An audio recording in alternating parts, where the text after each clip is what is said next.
Boa noite a todos. Vamos elevar nosso pensamento a Deus neste momento, para que possamos dar início a mais essa reunião. Primeiramente agradecendo por estarmos aqui, buscando os ensinamentos de Cristo, pedindo suas bênçãos por todos nós, por todos aqueles que não puderam estar aqui por algum motivo, a todos que estão nos acompanhando de casa. Peço auxílio dos mentores espirituais nos trabalhos de hoje, para que transcorra na mais perfeita ordem, e para que assim possamos auxiliar a todos os irmãos que foi permitida a entrada neste lar, e a todos que ficaram como ouvintes do lado de fora. Que assim seja. Pai nosso que estais nos céus, santificado seja o vosso nome, venha a nós o vosso reino, seja feita a vossa vontade, assim na terra como nos céus. O pão nosso de cada dia nos dai hoje, perdoai as nossas ofensas, assim como nós perdoamos a quem nos tem ofendido, e não os deixeis cair em tentações, mas livrai-nos de todo o mal, que assim seja, graças a Deus.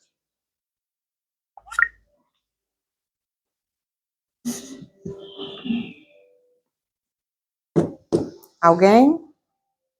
Se habilita? Ah, levantou o dedinho ali primeiro. Hoje eu fiquei olhando, ó. Hoje eu fiquei assim, ó. Vocês duas. Fez assim primeiro, né, Luciane?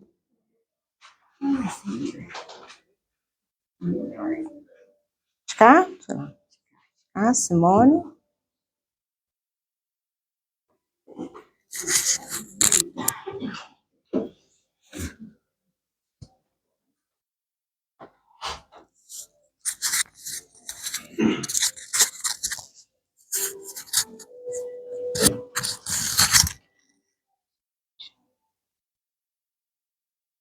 De cá.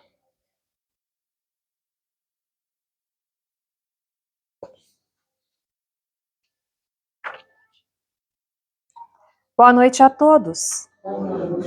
Sejam muito bem-vindos e que a paz de Jesus esteja nos nossos corações. Caiu no capítulo 17, Sede Perfeitos. E o título que caiu, o subtítulo é O Homem no Mundo, que vem dentro das instruções dos Espíritos, tá? E eu vou ler um trechinho que é o início, que são palavras dentro do Evangelho de Mateus, capítulo 5, versículo de 44 a 48, que vem inicialmente falando dos caracteres da perfeição. Então, né, o capítulo de hoje é Sede Perfeitos. É um convite, né, para nós que somos todos errados aí no mundo, um convite à perfeição, a sermos melhores, a nos transformarmos. Caracteres da perfeição. Mas eu vos digo, amai os vossos inimigos, fazei bem aos que vos têm ódio, e orai pelos que vos perseguem e caluniam. Para serdes filhos de vosso Pai que está nos céus, o qual faz nascer o seu sol sobre bons e maus, e vir chuva sobre justos e injustos. Porque se vós não amais senão os que vos amam, que recompensa haveis de ter? Não fazem os publicanos também o mesmo? E se vós saudardes somente os vossos irmãos, que fazem nisso de especial? Não fazem também assim os gentios? Sede vós logo perfeitos, como também vosso Pai Celestial é perfeito. Aqui vem falando, né, já de início, sobre a perfeição. E aí primeiramente a gente pensa em nós, e pensamos assim, nossa, será que nós somos perfeitos? Nós cobramos tanto dos outros, exigimos muitas coisas dos outros, como se nós fôssemos perfeitos, como se nós nunca errássemos, como se nós fôssemos o exemplo.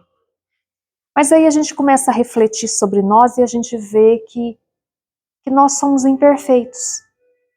E mesmo que a gente não chegasse a essa conclusão, só o fato de a gente estar aqui como encarnado nesse planeta, que é um planeta de provas e expiação, significa que nós ainda não somos perfeitos. Que nós temos que procurar esta perfeição, mas que depende de cada um de nós esta evolução. Às vezes a gente acusa todos os nossos defeitos, a gente fala que se deve aos outros, ao mau exemplo que alguém deu, né? Ou as escolhas que nós fizemos devido às circunstâncias que estavam ao nosso redor. Só que isso, as nossas escolhas erradas, os caminhos que a gente toma, se deve à nossa imperfeição. E a gente está aqui nesta escola para aprender a ser perfeito. E perfeito como? Como Deus Pai é. Esse Criador de todos nós. E os filhos deverão se parecer com seus pais. Por mais rebeldes que sejamos, nós temos que querer ser perfeitos como Deus o é. Deus não faz julgamento. Eu vou fazer um dia feliz e alegre para os bons e um dia triste para os maus. Ele não pensa assim.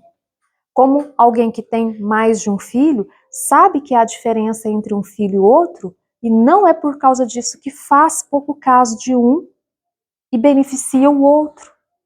E se faz desta forma, por mais que lá dentro do coração, digamos assim, ache que tenha feito uma escolha boa, mais tarde vai ver que não.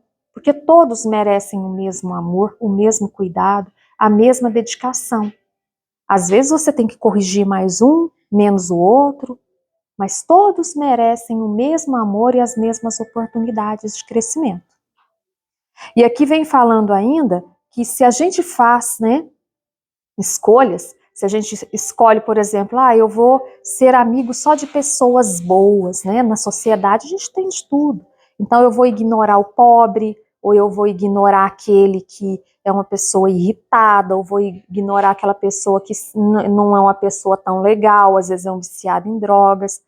Vou viver, porque eu vivo num mundo que é perfeito, então o outro vai sujar a minha perfeição. Não é bem assim. Até porque, Deus é Deus dos bons e dos maus, né? Exatamente. A gente às vezes esquece, porque a gente tem mania de ficar julgando o outro, julgando aquele que está lá na cadeia também, né?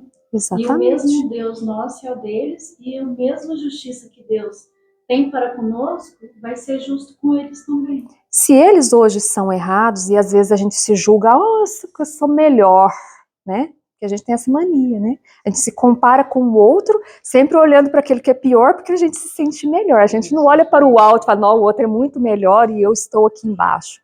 Sempre julgando. Sempre julgando. A atitude do outro. A atitude do outro. Do outro, né? Se apontando o dedo pro erro do outro. Né? Significa que nós estamos também assim, gente. Nós viemos lá de erros persistentes, como outros tantos estão, lutamos, vencemos alguns e ainda temos tantos defeitos a serem corrigidos e um punhado que a gente nem enxerga que a gente está errado.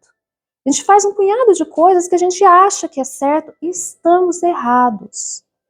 Nossos olhos não se abrem para enxergar que a gente ainda está no caminho errado.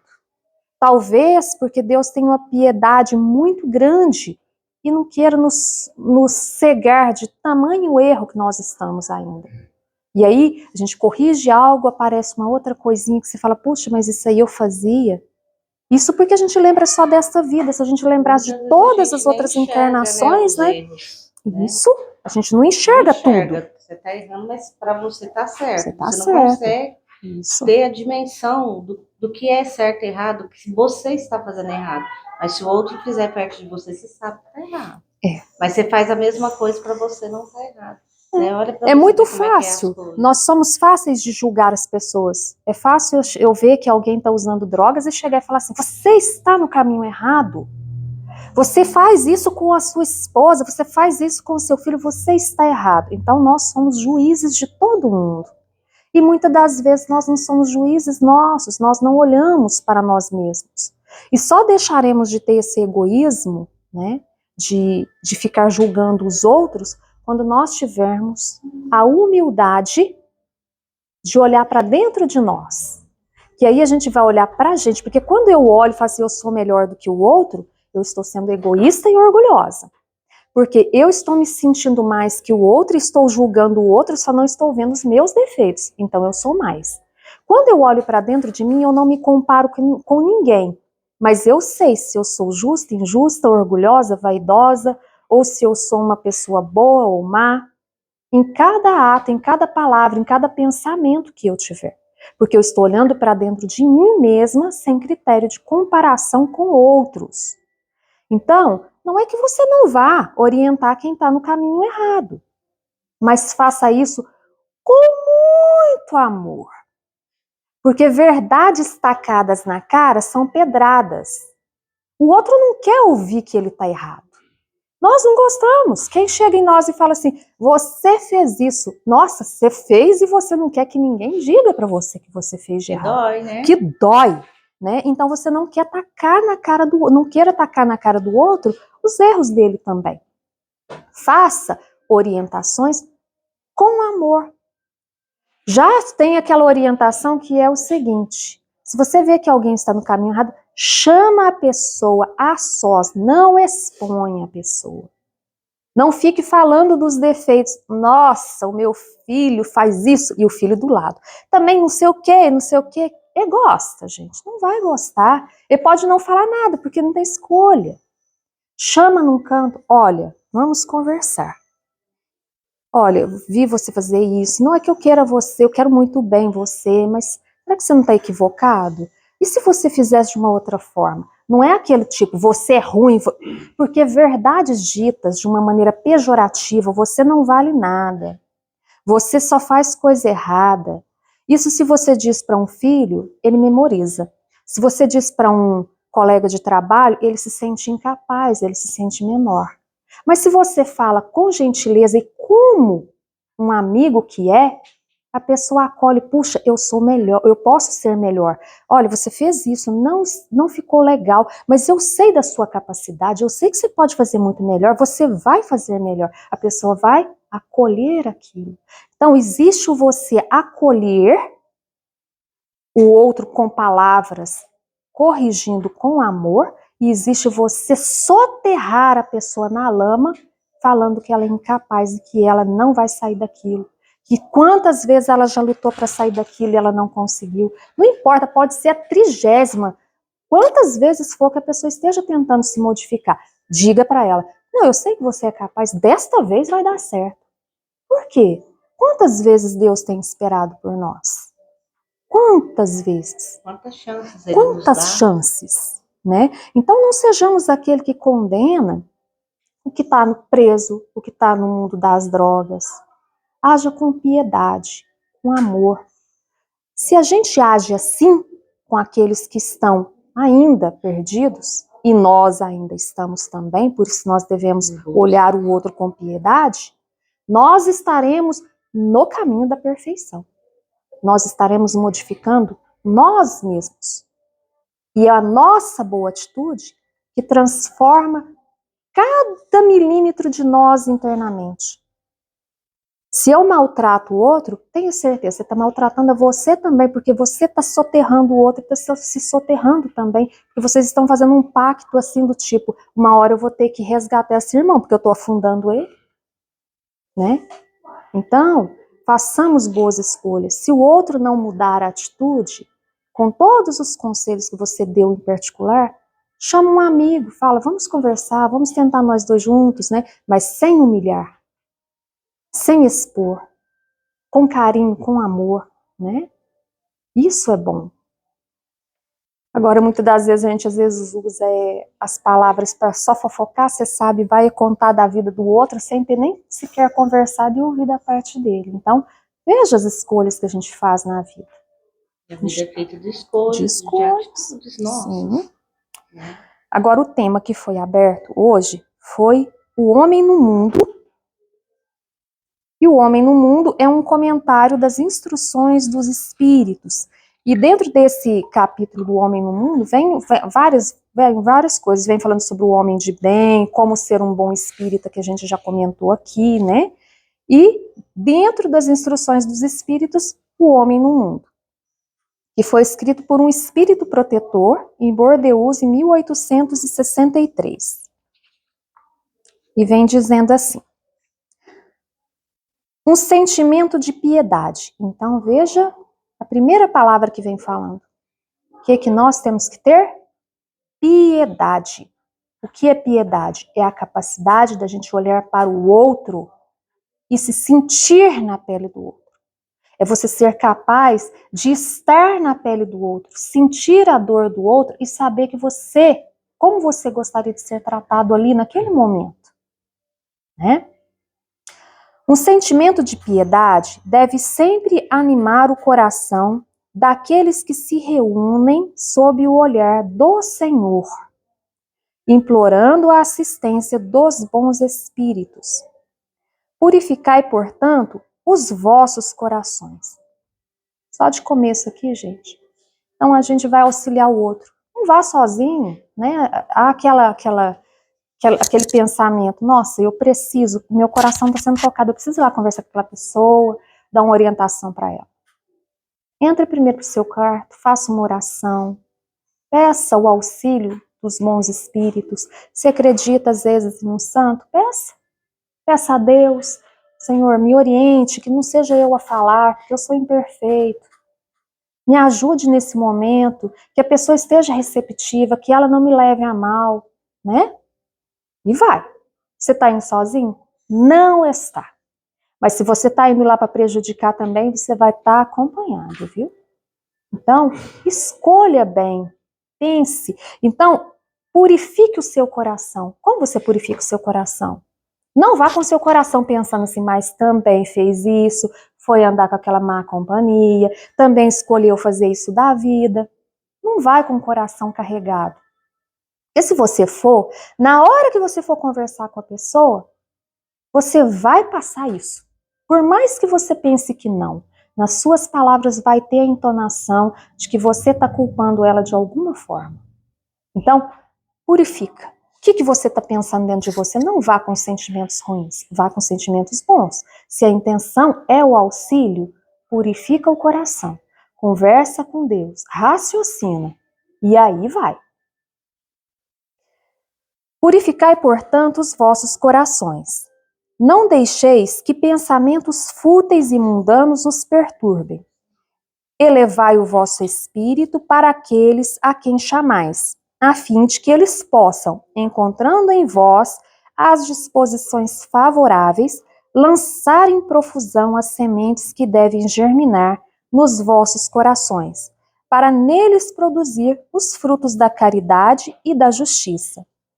Não penseis, porém, que, ao vos exortar incessantemente a prece e a evocação mental, queiramos levar-vos a viver uma vida mística, que vos mantenha fora das leis da sociedade e que estáis condenados a viver.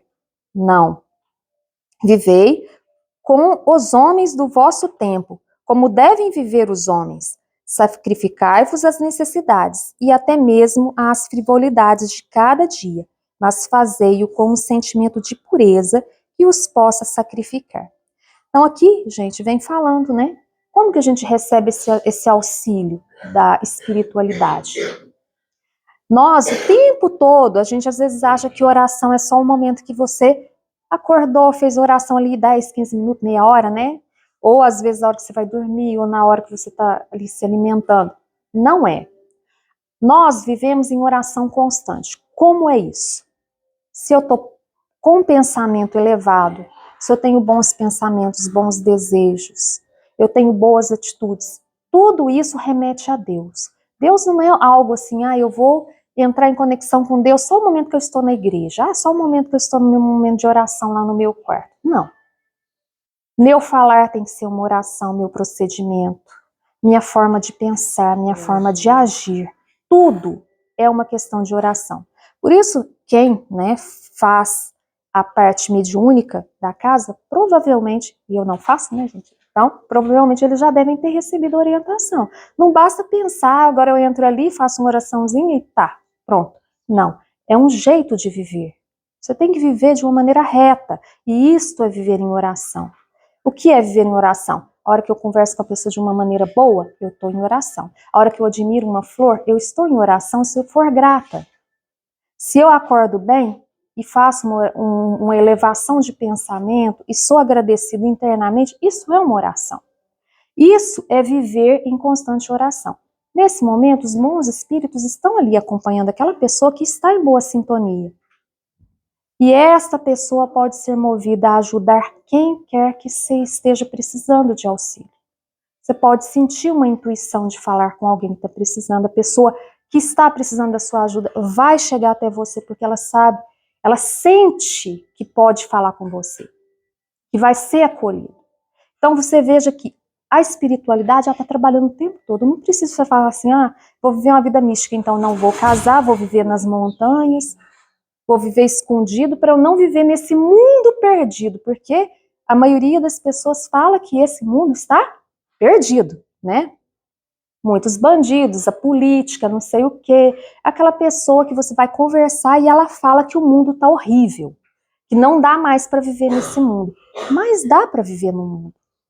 Dá para a gente viver no mundo sendo um pouco diferente do mundo, né? A gente se transportando para fora desses pensamentos que soterram. São escolhas, igual a gente estava falando, são escolhas. Fostes chamados ao contato de espíritos de naturezas diversas, de caracteres antagônicos, ou seja, nós estamos convivendo com espíritos de diversos níveis de evolução. Se a gente convive com pessoas que são desde pessoas brutas a pessoas amáveis, pessoas gentis, pessoas ignorantes, pessoas ricas, pobres, espiritualmente, financeiramente, nós vivemos também num emaranhado, né? Num meio cheio de espíritos também, que podem ser de diversas naturezas, para fazer o bem, para fazer o mal. Perdidos ou muito bem centrados. Então, nós estaremos atraindo aquilo que estiver no meio. Se eu for uma pessoa desequilibrada ou inconstante, assim serão as minhas companhias, né?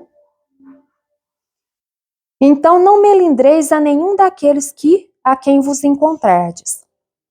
Estais sempre alegres e contentes, mas com a alegria de uma boa consciência e a aventura do herdeiro do céu, que conta os dias que o aproximam da sua herança.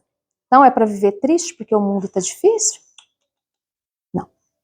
Nós temos que ser aqueles que semeiam a bondade, o bem e a esperança de um mundo melhor, em todos os momentos da nossa vida, por mais difícil que seja. Você vai visitar um doente, você não vai passar para ele o pensamento de que ele vai morrer mesmo, né?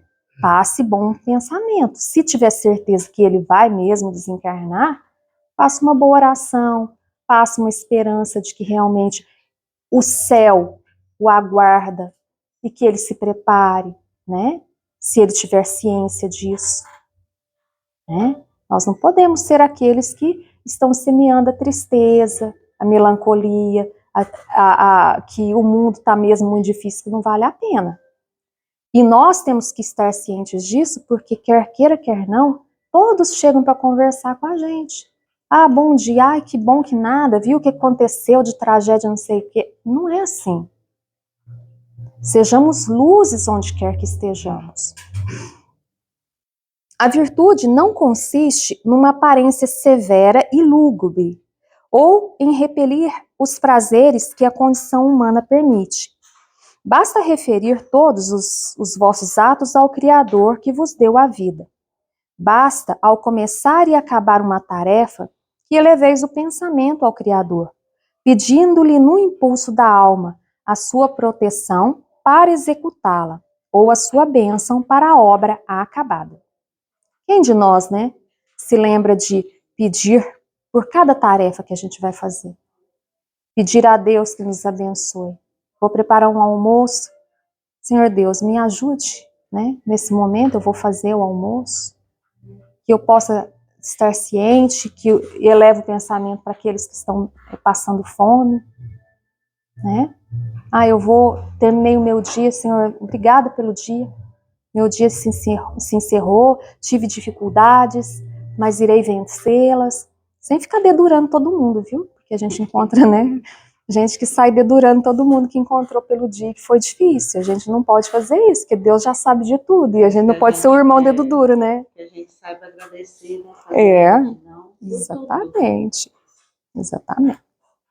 A perfeição, como disse o Cristo, encontra-se inteiramente na prática da caridade sem limites. E aqui a gente vem pensando, né, na perfeição que nós devemos ser, exercendo a caridade sem limites. Só o título de caridade já caberia um testamento muito grande, né? Porque a caridade não é só dar financeiramente, é dar muito mais espiritualmente, através de pensamentos, doação de energia, vibração, oração, dedicação, perdão, consideração, tudo isso cabe dentro da caridade. Coisas que às vezes a gente esquece, que isso é mais valioso muitas vezes do que o que você dá materialmente. Porque às vezes você pode dar muito dinheiro para uma pessoa com muita repulsa e a pessoa sentir tudo aquilo e aquilo dói dentro dela mais do que se ela estivesse passando fome, né? Então a caridade sem limites. Pois os deveres da caridade abrangem todas as posições sociais, desde a mais ínfima até a mais elevada. O homem que vivesse isolado não teria como exercer caridade. Somente no contato com os semelhantes, nas lutas mais penosas, ele encontra a ocasião de praticá-la. Aquele que se isola, portanto, priva-se voluntariamente do mais poderoso meio de perfeição. Só tendo de pensar em si, sua vida é a de um egoísta. Então imagina uma pessoa que às vezes resolve, né, levar uma vida religiosa isolada de todo mundo, vivendo só em oração. Essa pessoa deve que ela nem vai precisar reencarnar mais. Precisa. Porque a caridade é a questão absoluta para a gente ter uma evolução espiritual e conseguir alçar, digamos, altos voos na espiritualidade. Porque quem não é caridoso é egoísta. E sem viver em sociedade você não exerce caridade. Porque as provações? As provações, o contato com o outro, né? A convivência, a tolerância, né? Então, a caridade é uma das coisas mais difíceis que a gente tem para exercer nesse mundo. E a gente tem oportunidade até de exercer a caridade ficando em silêncio para você não magoar o outro. Então, vocês vejam que a caridade ela é tão ampla, mas tão ampla, que está ao alcance do pobre, do rico, do miserável, do que não fala, do que é surdo, mudo e cego. Então, não abramos mão de fazer o exercício da caridade, né? Não imagineis, portanto, que para viver em constante comunicação conosco, para viver sob o olhar do Senhor, precisa entregar-se ao cilício e cobrir-se de cinzas. Não. Ainda uma vez, não. Sede felizes no quadro das necessidades humanas, mas que a vossa felicidade não entre jamais um pensamento ou um ato que possa ofender a Deus. E aqui eu abro um parênteses. Nós somos como que pequenos sapos cuspindo na lua quando a gente acha que ofende Deus com os nossos pensamentos. Tem gente que fala, não sou filho desse Deus que é injusto, que permite tudo isso de errado no mundo. As injustiças do mundo estão aqui para que a gente aprenda a ser caridoso. E são coisas construídas pelo próprio homem, as injustiças e as misérias que existem no mundo. Mas a gente ofende a Deus? Não. Deus está esperando por nós. Ele está simplesmente esperando que nós tenhamos boas ações para com o nosso semelhante. Deus não tem características humanas e falíveis como nós. Então, que a gente saiba valer a oportunidade de estar encarnado onde quer que estejamos, não importa se rico, se pobre, não importa em qual profissão, não importa com qual encargo social. A gente pode fazer simplesmente em todo e qualquer momento o exercício da caridade. E isso é um dever do homem no mundo. Se a gente não souber o que a gente veio fazer nesse planeta, por que eu nasci? Será o que eu tenho que aprender? Opte pela caridade, você já vai estar fazendo muito mesmo. Pode ter certeza que sim. Comentar alguma coisa? Super explicadinho, né? Alguém quer comentar, perguntar? Então vamos passar para o livro de festa.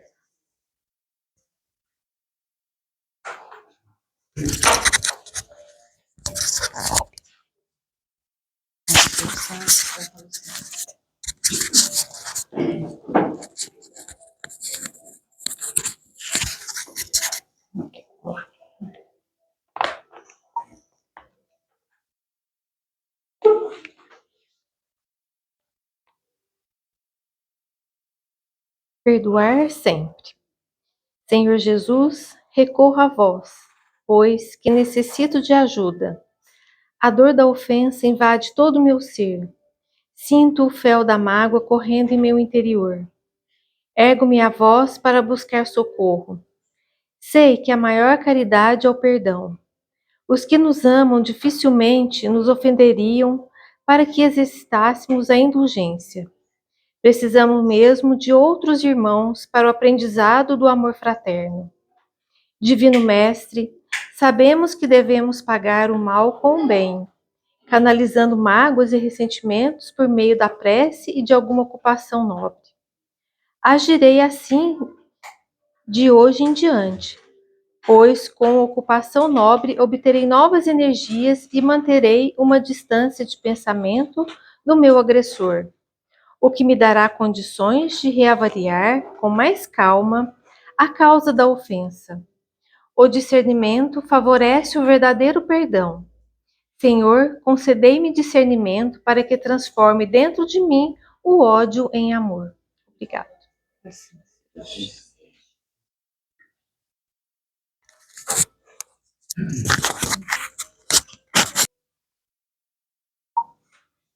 Então vamos elevar nosso pensamento a Deus, para que possamos agradecer os trabalhos de hoje, para que possamos agradecer por todos os atendimentos a nós, aos nossos irmãos espirituais, a todos os irmãos, né, que estavam aqui aguardando por atendimento, que foram encaminhados, a todos aqueles que ainda serão atendidos, né, porque o trabalho transcorre durante a noite.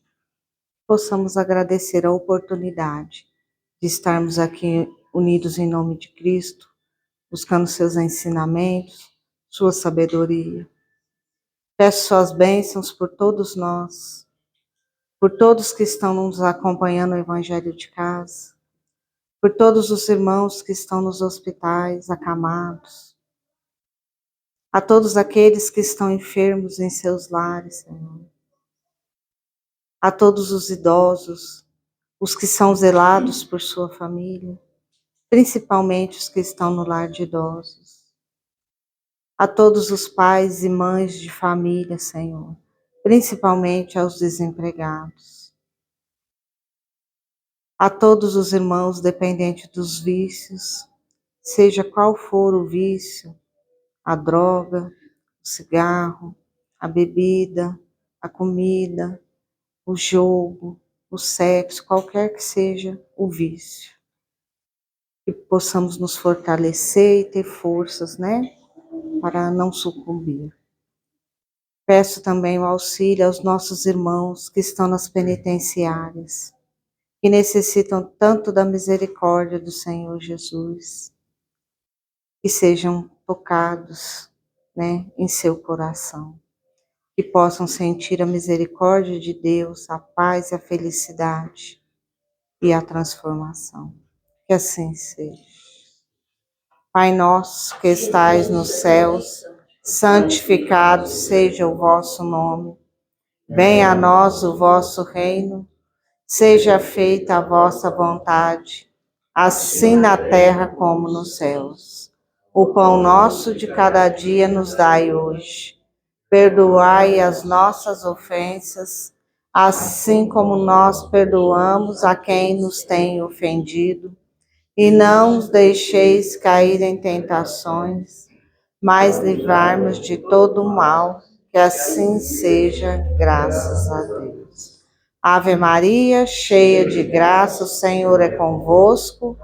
Bendita sois vós entre as mulheres, bendito é o fruto do vosso ventre, Jesus.